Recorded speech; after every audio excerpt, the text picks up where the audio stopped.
பாளை கோட்டூரில் பக்ரீத் சிறப்பு தொழுகை.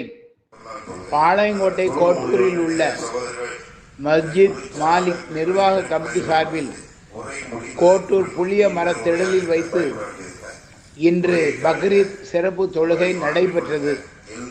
அஷேக் அய்யூப் அலி பைஜி தலைமையேற்று தொழுகை நடத்தி மக்களுக்கு உபதேசம் செய்தார். தொழுகை முடிந்ததும் குர்பானி இறைச்சி ஏழை எளிய மற்றும் அனைத்து சமுதாய மக்களுக்கும் வழங்கப்பட்டது. இந்த தொழுகையில் ஆண்கள் பெண்கள் என சுமார் 200க்கும் மேற்பட்டோர் கலந்து கொண்டனர்.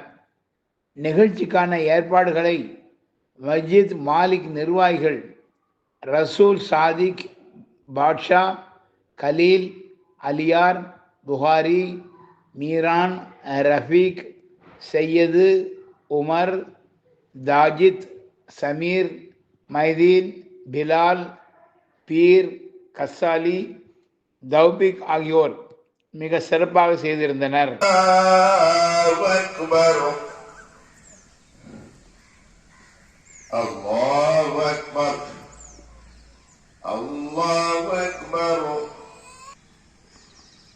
அல்லாஹு அக்பர்.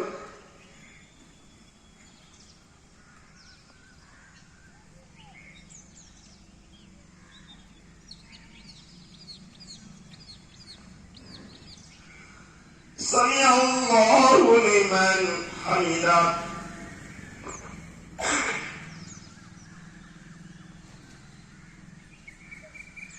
الله أكبر.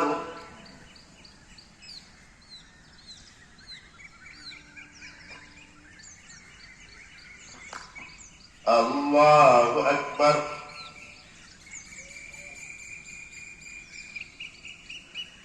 الله أكبر.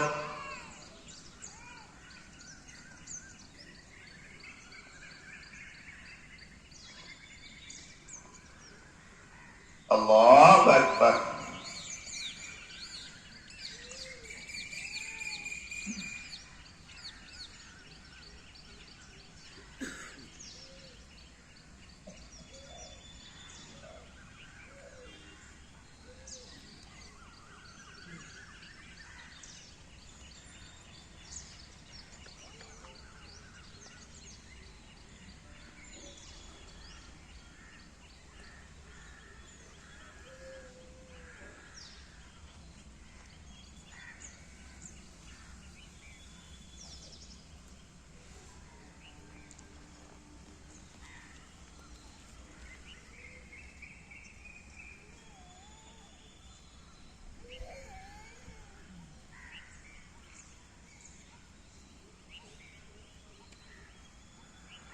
السلام عليكم ورحمة الله.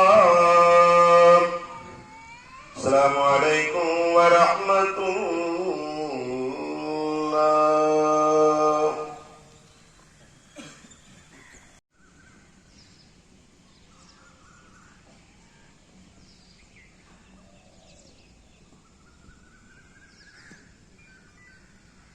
الله أكبر.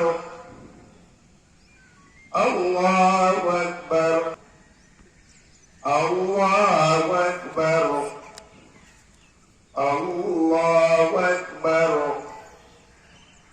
الله أكبر. الله أكبر.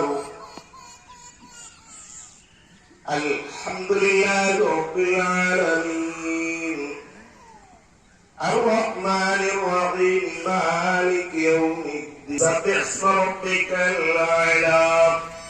يا أيها الذين آمنوا اتقوا الله حق تقاته ولا تموتن إلا وأنتم مسلمون.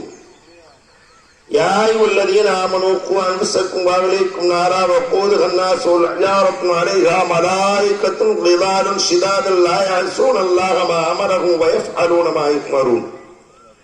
يا أيها الذين آمنوا اتقوا الله ولتنظر نفس ما قدمت لغد واتقوا الله إن الله خبير بما تعملون. ومن أظلم ممن ذكر بآيات ربه ثم أعرض عنها إنا من المجرمين منتقمون واتقوا يوما لا تجزي نفس عن نفس شيئا ولا يقبل منها شفاعة ولا يؤخذ منها عدل ولا هم ينصرون.